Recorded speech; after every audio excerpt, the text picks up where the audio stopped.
Hi students, in this video we will talk about Lab 6, hot plates.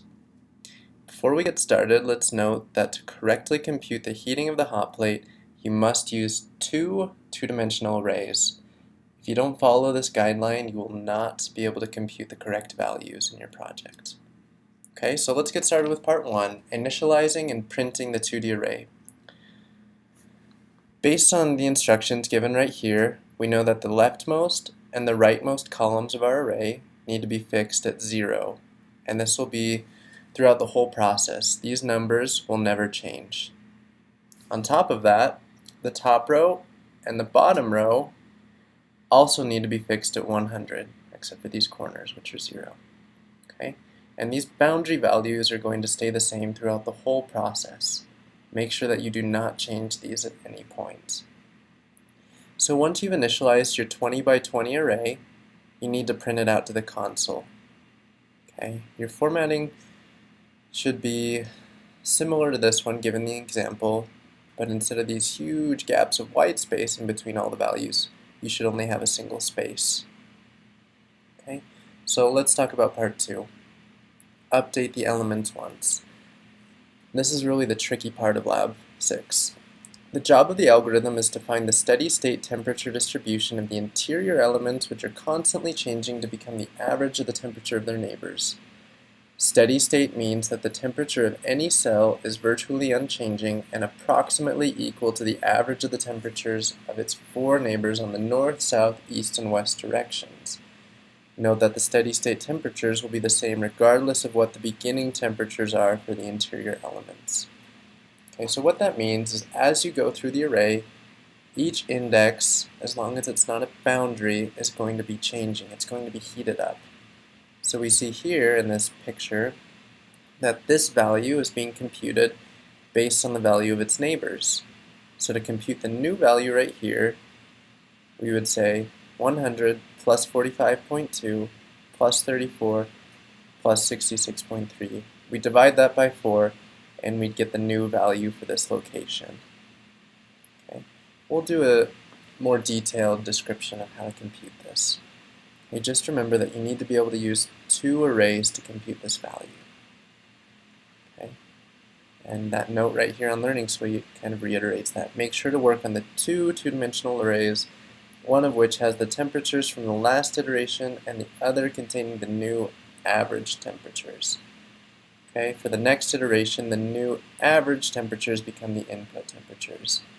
So let's just go through some slides that'll help us to realize what is being said there. So when we start this lab, we have 2 arrays. We have our array of old values and our array of new values.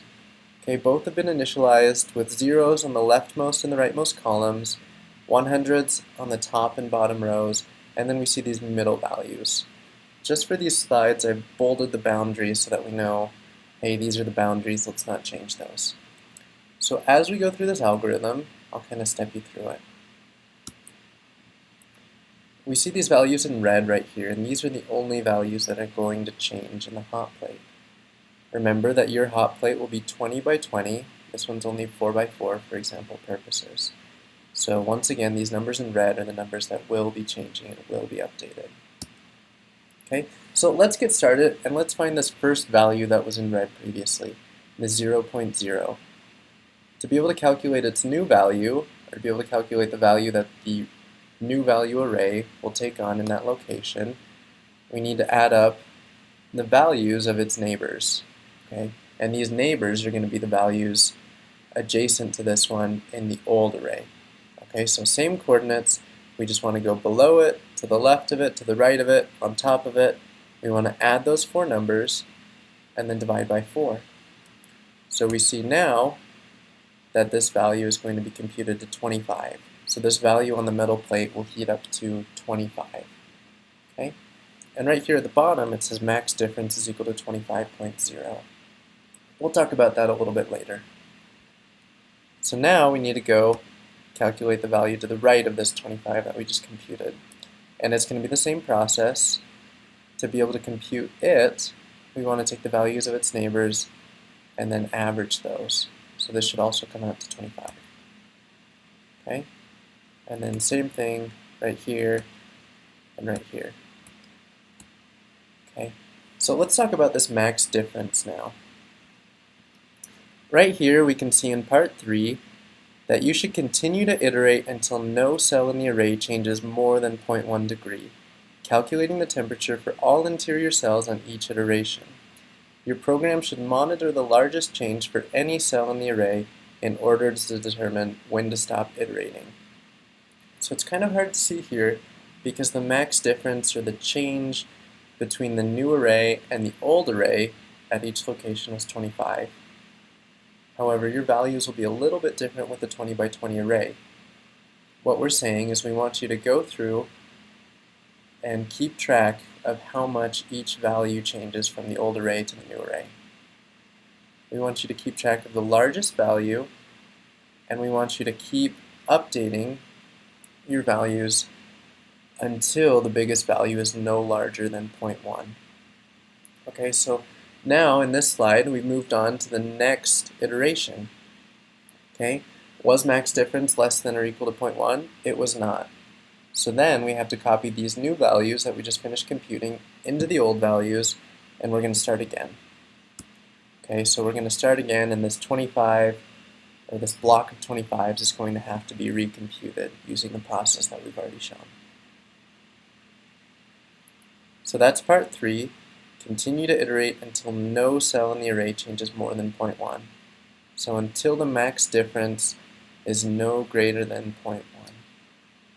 Okay. Once this is done, use Excel to display the results. In the help sessions and in class, we've talked about exporting information into a CSV file. You'll need to do that, and once it's done exporting, you'll have to load this file into Excel. Once you've done so, you can graph the information that you get from your hot plate distribution, and it'll look something like this. Note that we've changed the coloring a little bit on this example, so yours might have a similar shape but different coloring. Okay, this is all you need to know for Lab 6, hot plate. Be sure to ask many questions, as this lab is a little bit more in depth in its computations than other labs. Other than that, please pay attention to the requirement notes and the good coding style. Let us know if you have any questions.